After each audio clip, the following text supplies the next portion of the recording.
Bonjour. Pour parler d'une durée, en français, on utilise généralement depuis et pendant. Par exemple, on a tendance à dire j'attends depuis des heures. Pour que ce soit correct en anglais, il faudrait dire I have waited for 2 hours et pas I have waited since 2 hours.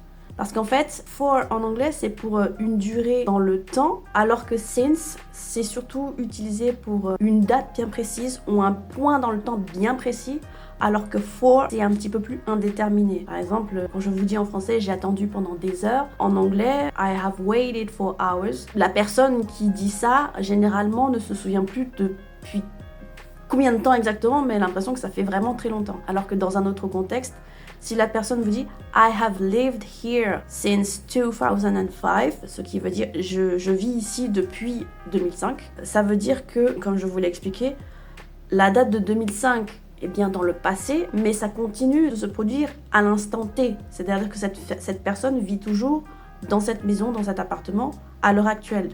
Donc, on considère nous comme le passé composé, mais en anglais, ça s'appelle... Et du coup, ce temps-là, on l'utilise particulièrement pour une action qui a eu lieu dans le passé, mais qui est toujours valable à l'heure actuelle. Donc, ça dépend vraiment de si tu connais la date à laquelle l'action se passe, le fait d'attendre, par exemple, si c'est terminé ou c'est toujours en train de se produire. J'espère que ce sera plus ou moins clair, comme ça.